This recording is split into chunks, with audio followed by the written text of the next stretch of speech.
HLC, le carrefour des icônes.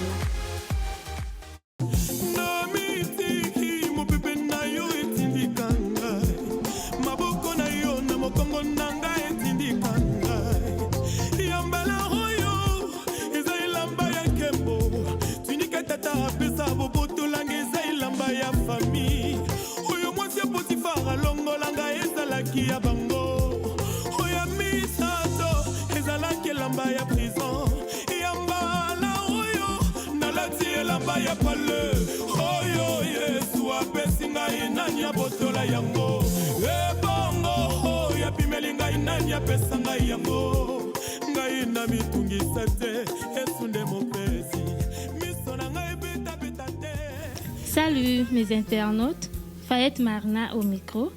Pour ce nouveau numéro de HLC, nous recevons pour vous le pasteur itinérant Sève Olala de l'église Mont-Carmel.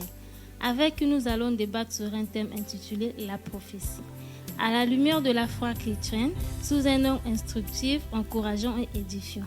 Bonjour pasteur. Bonjour la présentatrice. Okay. Est-ce que vous pouvez vous présenter à notre audience?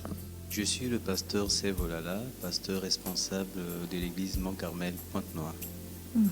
Merci et nous vous souhaitons la bienvenue sur ce plateau. Merci beaucoup. Alors pasteur, notre thème d'aujourd'hui s'intitule La prophétie.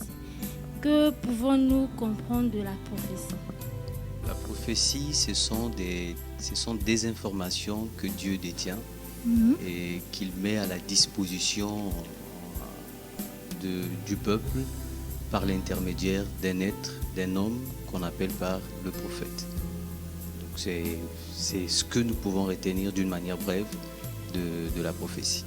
Ok, merci pasteur. Maintenant, quelle est donc la différence que nous pouvons faire entre une promesse et une prophétie? Parce que nous voyons aujourd'hui dans nos églises des gens qui nous donnent des prophéties alors qu'à la base, quand nous vérifions la Bible, il s'agit bien de promesses. Maintenant, comment reconnaître en ce moment que cette promesse s'agit-il d'une prophétie? Merci beaucoup. La différence est que nous avions dit que la prophétie, ce sont des informations que Dieu détient et il met à la disposition de son peuple en passant par un être humain qui est le prophète, qui concerne un avenir lointain ou proche. La promesse, c'est une parole que nous recevons directement de la part de Dieu et sans passer par les intermédiaires. Par exemple, nous voyons dans la Bible, dans Genèse 12, Abraham qui reçoit la promesse, il rencontre Dieu et Dieu lui dit « Sors de la maison de ton père ». Ça, c'est une promesse parce que ça ne passe pas par quelqu'un d'autre. Donc, la prophétie, par contre, Dieu utilise un être humain qui vient pour te l'annoncer. C'est ça la différence, parce que Dieu ne prophétise pas, Dieu parle. Lorsque Dieu passe par un être humain, ça devient une prophétie, mais lorsque ça sort de la bouche de Dieu, c'est une parole ou une promesse. Est-ce qu'une promesse peut-elle aussi devenir une prophétie? Par contre, je dirais que dans la prophétie, il y a une promesse. À chaque prophétie est attachée une promesse. Parce qu'à chaque fois que Dieu révèle quelque chose, c'est parce qu'il a quelque chose à faire avec la personne ou avec le peuple. Donc par contre, je dirais que la promesse se trouve dans la prophétie. Parce que si nous disons que la prophétie dans la promesse, quand Dieu parle à un être humain, il ne peut pas prophétiser. Il donne des promesses qui se réaliseront, bien sûr, comme aussi la prophétie. Mais donc, d'une manière brève, je peux dire que c'est la promesse qui se retrouve dans une prophétie. D'accord, merci. Nous comprenons par là que sans prophétie, il n'y a pas de promesse. Donc, les deux vont ensemble. Voilà. Ok. Et à quel moment ou bien quelle est donc la place qu'occupe une prophétie dans l'Église? Une prophétie a une place très importante dans l'Église. Parce que la prophétie a pour but d'orienter. La prophétie a pour but d'édifier. C'est comme si vous êtes dans une forêt, vous n'avez pas de boussole.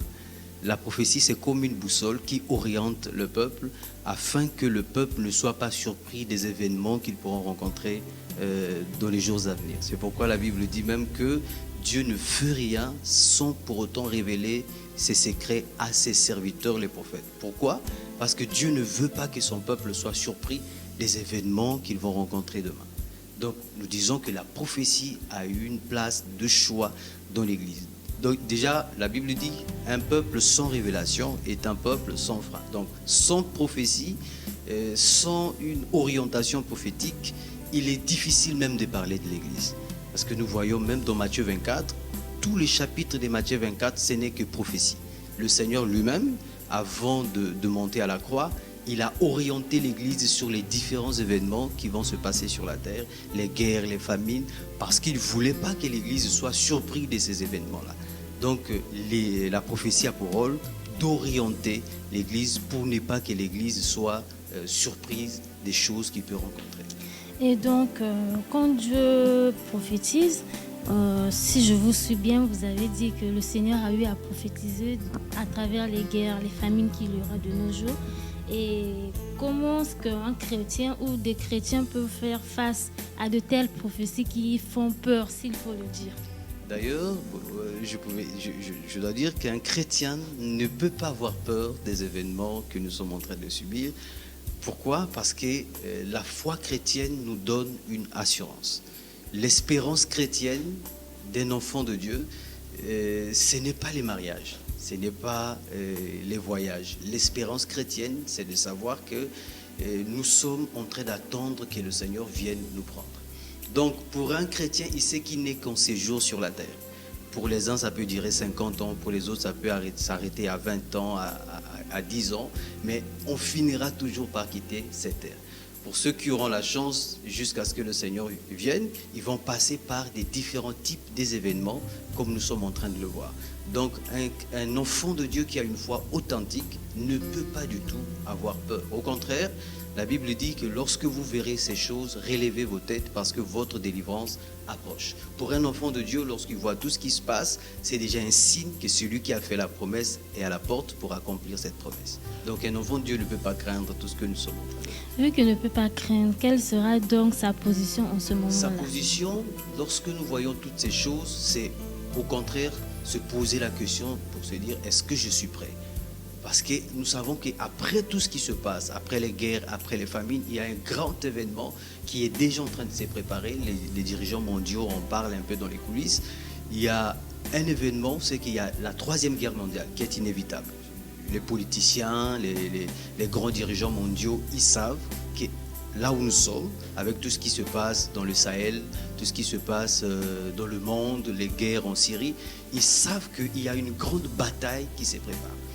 Et actuellement, les enfants de Dieu, ils savent qu'avant qu'il y ait cette Troisième Guerre mondiale, il y aura un événement qui va se passer sur la terre qu'on n'appelle pas l'enlèvement. L'enlèvement, c'est comme lorsqu'il y a une guerre dans une nation, on voit les ressortissants, les Occidentaux envoyer un avion pour venir prendre les ressortissants. C'est la même chose qui va se produire. Et lorsque ce monde sera suffisamment mûr pour passer à la guerre, Dieu va envoyer, et le Seigneur va revenir pour prendre ceux qui sont à lui. Donc nous sommes en train de nous préparer pour ces choses-là afin que nous ne puissions pas rater cet enlèvement. Donc pour un enfant de Dieu, quand il voit toutes ces choses, son attitude, il doit laver sa robe, comme dit la Bible, afin d'être prêt pour l'enlèvement. Ok. Est-ce qu'une prophétie peut-elle aussi changer? Une prophétie, si elle vient de Dieu, elle ne peut pas changer. Parce que Dieu lui-même dit que lui, il ne change pas, il est le même hier, aujourd'hui et éternellement. Si vous voyez une prophétie qui change, c'est qu'elle ne venait pas de Dieu.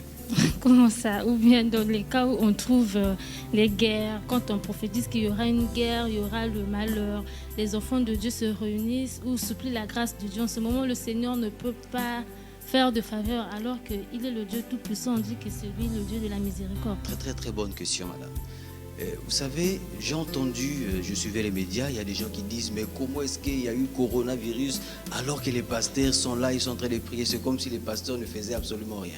Je vais vous prendre un exemple dans la Bible. Il y a un roi, le roi Pharaon, qui a fait un songe où il devait avoir une période de famine et une période d'abondance. Et le matin, il s'élève, il cherche quelqu'un qui peut interpréter ce songe. On emmène Joseph. Et Joseph interprète le songe pour dire qu'il y aura 7 années d'abondance et 7 années de famine. Joseph ne va pas dans une intercession quelque part pour prier pour qu'il dise « Seigneur, arrête les années de famine ». Non. Les choses que nous vivons, ce sont des choses qui figurent dans l'agenda divin, des choses que Dieu a déjà arrêtées. Il n'y a aucun intercesseur sur la terre qui peut empêcher cette volonté-là d'arriver. Donc c'est comme la mort. Vous pouvez rater la mort aujourd'hui, mais sachez qu'un jour vous mourrez.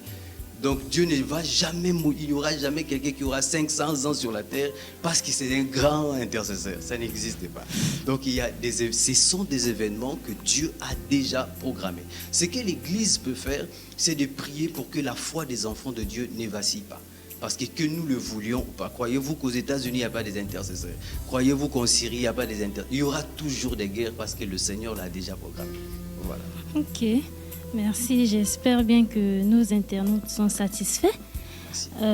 Et donc, pour finir, quelle est donc la grande prophétie du temps de la fin? La grande prophétie du temps de la fin, c'est le retour du Seigneur. Tous. Et j'étais en train de dire aux amis quelque part, j'ai dit, il est étonnant de voir que même les politiques sont informés, sont parfois même mieux informés que l'Église sur un certain nombre de choses. Je disais à quelqu'un avant que je vienne ici, tous les pasteurs, les 31 décembre, la plupart, que Dieu me pardonne parce que j'ai parlé de tout, sinon la plupart des pasteurs, les 31 décembre disaient 2020, année de ceci, année de prospérité, année de succès. La plupart, sinon la plupart, personne n'a vu la crise venir. Personne. Tous disaient, vous allez vous marier et vous allez faire ceci. C'est comme, mais il y a certaines personnes, il y a certains scientifiques, nous avions vu quelques images, quelques documentaires où les gens prévoyaient déjà cette crise. Et pourtant, ce ne sont pas des chrétiens. Ils n'ont pas un esprit de Dieu. Mais ce sont des scientifiques qui ont fait des études. Ils se sont rendus compte, même des gens du service secret américain, qui se sont rendus compte qu'il y avait quelque chose qui s'est programmé dans un avenir un peu plus proche. Mais les pasteurs, comme nous sommes devenus trop terrestres, nous sommes devenus trop matériels, c'est difficile que nous voyions des choses qui sont divines. Donc ce que je peux dire aux enfants de Dieu actuellement, c'est que nous devons devenir de plus en plus spirituels, revenir sur les bases de la foi chrétienne, au lieu de se tourner autour du mariage, du succès, alors que les païens aussi en ont. Ok, d'accord. Nous sommes à la fin de notre émission. Avez-vous un dernier mot, un conseil à apporter à l'égard de tous ceux qui nous regardent? Je voulais dire à tous ceux qui nous suivent que tout ce que nous sommes en train de voir, c'est déjà un signe. C'est déjà un signe que le Seigneur vient très bientôt. Et pour ceux qui sont déjà dans la foi chrétienne, c'est le temps de s'affermir davantage. Pour ceux qui ne connaissent pas le Seigneur, qui pensent que ce sont les aventures, parce que lorsqu'on parle de l'enfer, les gens pensent que c'est un montage des pasteurs pour se faire de l'argent. Ils mettent la crainte dans les cœurs des gens pour que les gens viennent à l'église et pour se faire des poches. L'enfer existe réellement. Vous qui me suivez, qui auront la chance de suivre ce court extrait ou cette courte vidéo, je voulais vous dire que si aujourd'hui, peut-être que vous n'êtes pas mort du coronavirus, mais sachez que la mort existe. Le coronavirus pourra vous rater, mais le paludisme pourra vous avoir un jour. Mais c'est aussi le temps de donner sa vie au Seigneur. Où que vous soyez, quel que soit le pays dans lequel vous êtes en train de nous suivre, posez-vous une question. Si le Seigneur est venu aujourd'hui, qu'est-ce que vous deviendrez? Voilà un peu la pensée. Ok. Et vous pouvez laisser vos coordonnées et l'adresse de l'église. Les coordonnées, c'est le plus 242, le préfixe, 06 834 40 76. Plus 242 06 834 40 76. L'église, c'est Mont-Carmel, Pointe-Noire. Nous sommes à Ngofo. Voilà. Merci, pasteur. Merci pour votre coopération. Nous espérons vous retrouver à très bientôt sur ce même plateau. Merci. Voilà, chers internautes, c'est par là que s'achève notre émission de ce jour. Merci pour votre fidélité à nos émissions. Nous vous souhaitons à très bientôt.